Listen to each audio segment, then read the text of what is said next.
శ్రీ మహాగణాధిపతే నమః. శివాయ గురువే నమః. శ్రీమాత్రే నమః. ఇక్కడ మనం కుంభమేళ గురించి మాట్లాడుకుందాం. ఎందుకంటే ప్రపంచ దేశాలన్నీ కూడా దాన్ని గమనిస్తున్నాయి. భారతదేశం అంటే చాలా పేద దేశం అని, వాళ్ళకి ఏమీ చేత కాదని, యూత్కి ఉద్యోగాలు లేక వేరే దేశాలకు వస్తున్నాయని చాలా చిన్న చూపుగా ఉంది, చిన్న భావంగా ఉంది కదండి. కానీ అదంతా అబద్ధం అని నిరూపిస్తూ ఇవాళ రోజున మనకి ఆ కుంభమేళ అనేది జరుగుతుంది. దాని అడ్మినిస్ట్రేషన్ ముఖ్యంగా చాలా మెచ్చుకోదగ్గ విషయం. ఇన్ని లక్షల మందికి, ఇన్ని కోట్ల మందికి సకల సదుపాయాలు అక్కడ శుభ్రంగా అందుతున్నాయి. అక్కడ ఉన్న వాళ్ళకి, వెళ్ళి చూసిన వాళ్ళకి, ఆ స్నానం చేసిన వాళ్ళకి అది ఖచ్చితంగా తెలుస్తుంది. మనం యువతలో కూర్చుని ఏవేవో ఊహిస్తూ ఉంటాం, ఆ ఊహలకు మాత్రం అది ఆన్సర్ రాదు. ఇప్పుడు చెప్పబోయేది ఏంటంటే, ఒక సాధువు ఈ అఘోరీ తత్వం అనే దాని గురించి మనం నిన్న కొంతవరకు మాట్లాడుకుందాం, ఇవాళ మళ్ళీ మాట్లాడుకుందాం. ఈ అఘోరీ తత్వం గురించి ఇందులో నాగసాధువులు, అఘోరీలు తెగలుగా ఉంటారు. ఇక్కడ నాగసాధు సాంప్రదాయం కానీ, అఘోరీ సాంప్రదాయం కానీ శంకరాచార్యుల వారు, జగద్గురు శంకరాచార్యుల వారు వ్యాప్తిలోకి తీసుకొచ్చారు. అంటే అందరికీ తెలియజేశారు. ఎందుకని, ఎలా తెలియజేశారు? ఆయన 3 సార్లు భారత్ అంటే కన్యాకుమారి నుంచి కాశ్మీర్ వరకు పాదయాత్ర చేశారు. ఆయన ప్రతి పల్లెని, ప్రతి పట్టణాన్ని, ప్రతి దాన్ని కూడా ఆయన టచ్ చేసుకుంటూ 3 సార్లు పాదయాత్ర చేస్తూ రకరకాల స్తోత్రాలు, శ్లోకాలు ఇవన్నీ చెప్పుకుంటూ ఇటువంటి మనకి తెలియని విషయాల గురించి వ్యాప్తం చేస్తూ ఆయన 3 సార్లు పాదయాత్ర చేశారు. ఇప్పుడు ఇదివరకు ఇట్లాగా మనకి ఇదివరకు లేవు మనకి ఇట్లాంటి మీడియాలు కానీ, ఎలక్ట్రానిక్ మీడియాస్ కానీ, న్యూస్ పేపర్స్ కానీ అవేమి లేని సమయంలో కూడా ఆయన ఈ విషయాలు అందరికీ తెలియజేశారు. కానీ అప్పటి కాలంలో కూడా, అంటే సుమారు 1000 సంవత్సరాల క్రితం కూడా మనకి ఈ మేళాలు అనేవి జరిగాయి. కాకపోతే మనకి అంచనాల్లో లేవు, ఊహల్లో లేవు అంతే. ఎందుకంటే మనం వాటి గురించి ఆలోచించాం కాబట్టి. మన ఇల్లు, మన వాకిలి, మన పని, మన రూపాయి, మన వంట, మన భోజనం, మన నిద్ర, ఇంతవరకే ఆలోచిస్తున్నాం మనం. మిగతా విషయం ఆలోచించేంత మానసిక స్థితి కానీ, వాళ్ళ మేధావిత్వం కానీ ఎదగలేదని చెప్పుకోవచ్చు. అందరికీ కాదు, కొందరికి. అవి ఎలా నడుస్తున్నాయి కుంభమేళాలు అంటే, గ్రహగతుల్ని అనుకూలంగా గురువు ఏ రాశిలో ప్రవేశిస్తే, సూర్యుడు ఏ రాశిలో ప్రవేశిస్తే, ఇలా కొన్ని లెక్కలు ఉంటాయి. ఆ లెక్క తెలిసిన వాళ్ళు, పంచాంగ గణకర్తలు, వాళ్ళకి ముందే తెలుస్తుంది కాబట్టి వాళ్ళు జాగ్రత్త పడతారు, వెళ్తారు, చేస్తారు, వస్తారు, అది వేరే విషయం. అవేవి తెలియని నాగసాధువులు కూడా, ఈ అఘోరీలు కూడా ఎక్కడో అడవుల్లో, కొండల్లో, గుహల్లో ముక్కు మూసుకుని కూర్చునే వాళ్ళు కూడా వాళ్ళు మనసుతో లెక్క కట్టుకుని ఫలానా సమయానికి అక్కడికి రావాలని చెప్పి వచ్చేసేస్తున్నారు వాళ్ళు. ఇది చాలా మనం గ్రహించుకోవాలి. వాళ్ళల్లో ఎంత మహత్వం ఉందనేది మనం గ్రహించుకోవాలి. వాళ్ళు మనలాంటి మనుషులు మాత్రం కాదని ఖచ్చితంగా ఒప్పుకు తీరవలసిందే. ఎందుకంటే చెప్పుకున్నాం, నానో టెక్నాలజీ వాళ్ళకి తెలిసినంతగా మనకి తెలీదు. ఇది ఎప్పుడో అభివృద్ధి జరిగింది, ఇప్పుడు కాదు, కొత్తగా ఎప్పుడో జరిగింది మనకి నానో టెక్నాలజీ అనేది. ఇప్పుడు మనకి నానో టెక్నాలజీ కోర్సులు కూడా పెడుతున్నారు. ఇప్పుడు ఇంజనీరింగ్లో ఒక సబ్జెక్టుగా తీసుకుని పెడుతున్నారు అనమాట. సరే, అది వేరే విషయం. టెక్నాలజీలోకి వెళ్తే ఇప్పుడు చాలా గందరగోళం అవుతుంది అది. అయితే ఇక్కడ అఘోరీ సాంప్రదాయాన్ని శంకరాచార్యుల వాళ్ళు ప్రతిష్ఠించారు.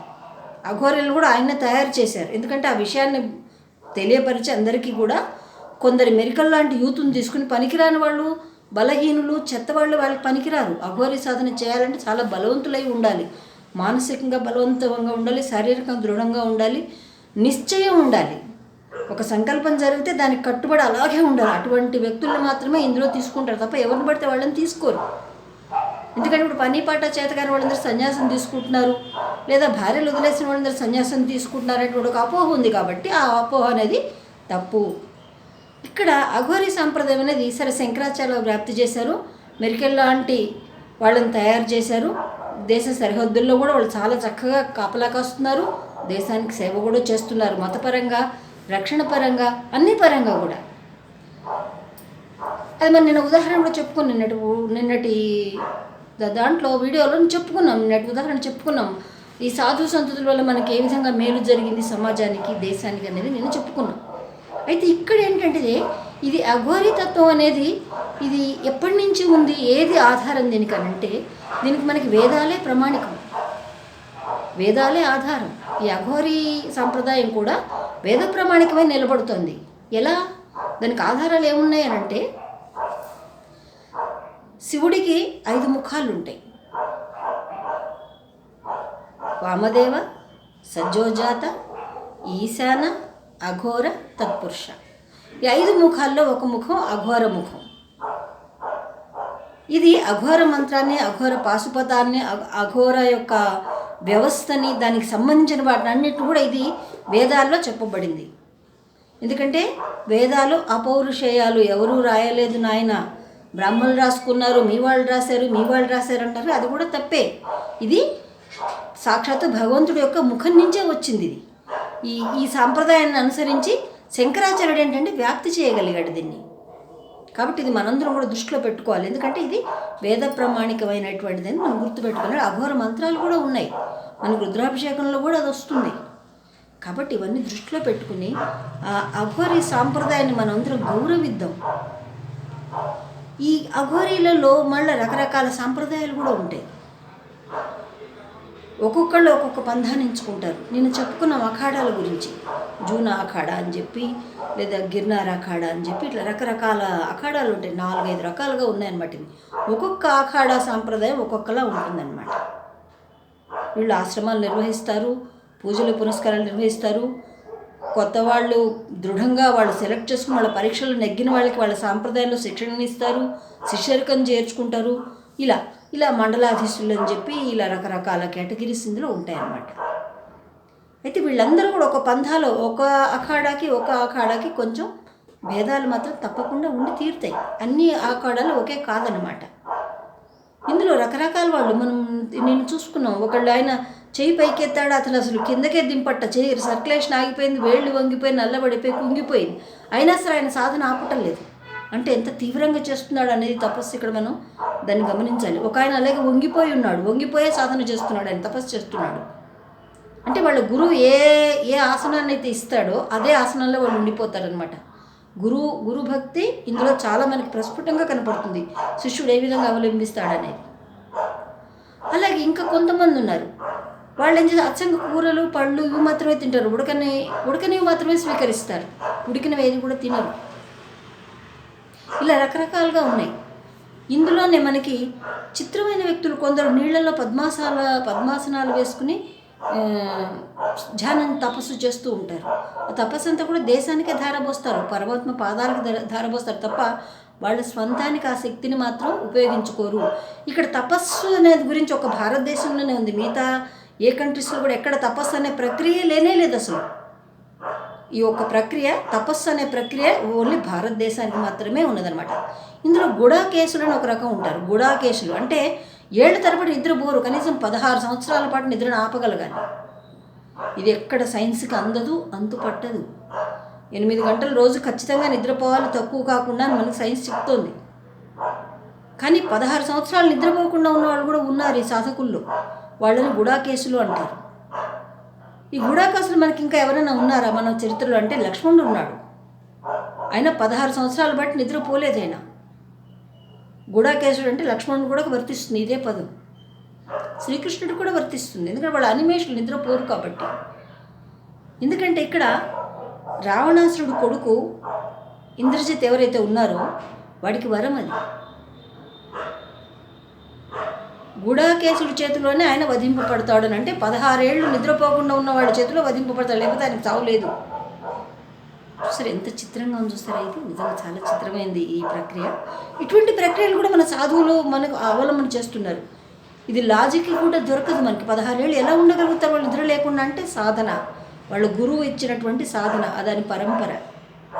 కాబట్టి మన అఘోరీలకి, మన నాగసాధువులకి, వాళ్ళందరికీ కూడా మనం ఒక్క నమస్కారం పెట్టుకుందాం. ఎందుకంటే వాళ్ళని తలుచుకున్నా కూడా మనకి ఆ తపఃఫలంలో కొంత భాగం మనకి అంటుకుంటుంది. ఎందుకంటే మట్టి నేలలో ఇసుక నేలలో మనం నడిస్తే మన వంటి కూడా ఎలా మట్టి అంటుకుంటుందో అలా వాళ్ళని తలుచుకున్నా కూడా చాలన్నమాట, అంత ఫలం. ఇంకా చిత్రమైన వ్యాఖ్యానాలు కూడా మనకి ఈ సోషల్ మీడియాలో లభిస్తున్నాయి. అసలు ఇదంతా ఉత్తిదే, బోగస్ అని కొందరు 40 కోట్ల మంది అక్కడ ఒకే చోట కూడుకుని మలమూత్ర విసర్జనాలు చేస్తే ఎన్ని రోగాలు వస్తాయని రకరకాల వ్యాఖ్యానాలు చేస్తున్నారు. నువ్వు అక్కడ ఏది వెతుకుతావో అక్కడ అది నీకు లభించి తీరుతుంది ఖచ్చితంగా. ఇది ఒక సోషల్ మీడియా ఒక అతను వెళ్ళి ఒక పూసలు రుద్రాక్షలు అమ్మే అమ్మాయిని ఇంటర్వ్యూ చేసి అమ్మాయి ఫోటోలు పెట్టాడు. అంటే వాళ్ళు ఏది వెతుకుతున్నారో వాళ్ళకి అది దొరుకుతుంది. నువ్వు కుంభమేళ విశిష్టతను విస్మరించి ఒక అమ్మాయి అందాల గురించి అక్కడ నీకు ప్రకటించాల్సిన అవసరం లేదు. అసలు బాధ అనిపించిన ఇది సత్యం. నువ్వు దేనికోసం అక్కడికి వెళ్ళావు, దాని గురించి ఏమైనా తెలుసుకోగలిగావా? బ్యూటీ సెంటర్ ఎక్కడ పడితే అక్కడ దొరుకుతున్నారు, మనకి ఎక్కడైనా కనపడతారు, వెతికితే దొరుకుతారు, ప్రకటించినా దొరుకుతారు, ఎక్కడైనా దొరుకుతారు. కానీ నీకు కుంభమేళ మళ్ళీ దొరుకుతుందా? అంత విలువైన సమయాన్ని చక్కగా అంత విశిష్టమైనటువంటి స్థలంలోకి వెళ్ళి నువ్వు ఏం వెతుకుతున్నావు? కొందరు మలమూత్రాదులు వెతుకుతున్నారు, కొన్ని ఇన్ఫెక్షన్లు వెతుకుతున్నారు, కొందరు చర్మ వ్యాధుల గురించి వెతుకుతున్నారు, కొందరు అందాలు ఎక్కడున్నాయని వెతుకుతున్నారు. అంటే నీ యొక్క సంస్కారాన్ని బట్టి, నీ మనోభావాన్ని బట్టి, నీ మానసిక స్థితిని బట్టి, నీ పూర్వజన్మ జ్ఞానాన్ని బట్టి నువ్వు అక్కడ వెతుకుతున్నావు. నీకు ఏది కావాలో అక్కడ దొరుకుతుంది అంతే. నువ్వు ఏది వెతుకుతున్నావు అక్కడ అదే దొరుకుతుంది. భగవంతుడి కోసం వెళ్ళావా, పవిత్రత కోసం వెళ్ళావా, నీకు ఆ పవిత్రత లభిస్తుంది. అక్కడ భగవంతుడు లభిస్తాడు, అక్కడ అనుగ్రహం కలుగుతుంది నీకు. లేదా నువ్వు కూడా జపం చేయడానికి వెళ్ళావా, ఆ సిద్ధి నీకు కలుగుతుంది. లేదా ఎవరికైనా పెద్దలకి శుశ్రూష సేవ చేయడానికి వెళ్ళావా, ఆ భాగ్యం నీకు లభిస్తుంది అక్కడ. ఇవి ఏవీ లేకుండా ఏం వెతుకుతున్నావు నాయన? నువ్వు ఏం వెతుకుతా నీకు అదే దొరుకుతుంది. ఎందుకంటే యద్భావం తద్భవతి. నువ్వు ఎదురు నీ మనసులో ఏం భావంతో చూస్తున్నావో తద్భవతి, ఎదురుగుండా నీకు అదే వస్తుంది. కాబట్టి మన సంస్కారాన్ని కూడా మనం మెరుగుపరుచుకోవాల్సిన అవసరం ఉంది. ఇటువంటివి భారతదేశంలో ఉన్నాం, పవిత్రమైన భారతదేశం, పవిత్రమైన స్థలం, త్రివేణి సంగమం సామాన్యం కాదది. 3 నదుల సమ్మేళనం కొన్ని లక్షల సంవత్సరాల నుంచి ప్రవహిస్తూనే ఉంది. అక్కడ స్నానాలు చేస్తూనే ఉన్నారు, అందరూ వస్తూనే ఉన్నారు, ఎవరూ ఆగలేదు. ఎవరికి ఎటువంటి వ్యాధులు కూడా ఏమీ రాలేదు. నువ్వు వ్యాధులు వస్తాయి అనుకుంటూ వెళ్తే ఖచ్చితంగా నీకు వ్యాధులే వస్తాయి. ఎందుకు నువ్వు అది కోరుకుంటున్నావు? అక్కడ నీ చూసే దృష్టి, నీ ఆలోచన, నీ భావము, నీ వ్యూ ఎక్కడుందో అది నీకు లభించి తీరుతుంది. ఎందుకంటే అమ్మ దగ్గరికి వెళ్ళావు, అమ్మ మాకు ఏం కావాలో అది పెట్టండి, అమ్మ అది పెడుతుంది కదండి మనకి. అది తల్లి లాంటిది. 3 తల్లులు 3 మాతలు అక్కడ ప్రవహిస్తున్నాయి. గంగానది సాక్షాత్తు అమ్మవారి స్వరూపం, భవానీ స్వరూపం గంగాదేవి అంటే. సరస్వతీదేవి, యమునాదేవి 3 ప్రవహిస్తున్నాయి అక్కడ. అటువంటి స్థలంలో నువ్వు ఏం వెతకాలి, ఏం కావాలి, నీకు ఏం ఎంచుకోగలిగావా నువ్వు? ఇది ఇక్కడ మనం సూక్ష్మంగా మనం ఆలోచించాల్సిన అవసరం ఎంతైనా ఉందన్నమాట. ఇదే గంగానది, గంగానదికి త్రిపథ అని పేరు. 3 రకాలుగా ప్రవహిస్తుంది అది. భగవతిగా పాతాళంలో, భూమి మీద గంగానదిగా, పైన ఆకాశంలో కూడా గంగా ప్రభావం ఉంది, ఆకాశ గంగా. ఇది హేతువాదులకి లాజిక్ దొరకదు. ఇది మన పురాణాల్లో ఎప్పుడో చెప్తూ వస్తున్నాం. కానీ ఇవాళ రోజున నాసా వాళ్ళు కూడా దాన్ని ధృవీకరించారు. అపారమైనటువంటి జలరాశి ఆకాశంలో ప్రవాహం ఉన్నది, ఆకాశంలో జలనిధి ఉన్నది, మహా గొప్ప జలనిధి ఉన్నది. భూమండలంలో కానీ విశ్వంలో కానీ ఎక్కడ లేనంత జలం అక్కడ ఆకాశంలో ఉన్నది అని క్లియర్గా మనకి సాక్ష్యాధారాలతో సహా, స్కానింగ్లతో సహా ఇచ్చారు. కాబట్టి మన భావాల్ని మనం ఉన్నతంగా మలుచుకోవటం, మనం చక్కగా దిద్దుకోవటం, మనకి ఏది కావాలి, ఎందుకంటే బీబీసీ వాళ్ళు వస్తున్నారు, నాసా వాళ్ళు వస్తున్నారు, ఎక్కడెక్కడి నుంచో అక్కడ పరిశోధనలు చేస్తున్నారు, ఏంటి విశిష్టతని సెర్చ్ చేస్తున్నారు. మనం ఏం చేస్తున్నాము? ఎక్కడ బాత్రూమ్లు బాగాలేవు, ఎక్కడ లెట్రిన్లు బాగాలేవు, ఎక్కడ ఇన్ఫెక్షన్లు ఉన్నాయి, ఎక్కడ రోగాలు ఉన్నాయి, ఇవన్నీ వెతుకుతున్నాయి. ఎక్కడ అందాలు ఉన్నాయి, ఎవరి కళ్ళు బాగున్నాయి, ఎవరి ముక్కు బాగుంది, ఎవరి మూతి బాగుంది, ఎవరి పళ్ళు బాగున్నాయి, ఎవరి నవ్వు బాగుంది. అంటే మనం ఎంత దిగజారిపోతున్నాం అనేది ఇక్కడ మనం ఆలోచించుకోవాలి. భారతదేశంలో ఉన్నావు, భారతీయుడిగా పుట్టావు, అది విస్మరించిపోతున్నావు నువ్వు. కాబట్టి అందరూ వారి మానసిక భావాలను దిద్దుకునే ప్రయత్నం చేయండి. నువ్వు ఏదైనా పెళ్లి చూపులకి వెళ్ళావు, అక్కడ చూసుకో, నీ భార్య నీకు ఎలా ఉండాలో నీకు తెలుస్తుంది. అప్పుడు నీకు ఎంత అందంగా ఉండాలి, భార్య కళ్ళు ఎలా ఉండాలి, భార్య మూతి ముక్కు పళ్ళు నవ్వు ఎలా ఉండాలి చూసుకో, సెలెక్ట్ చేసుకో అందాన్ని. అక్కడ కాదు నాయన వెతికేది, ఇది మనం గమనించుకోవాల్సిన విషయం అన్నమాట. జై హింద్, మేరా భారత్ మహాన్.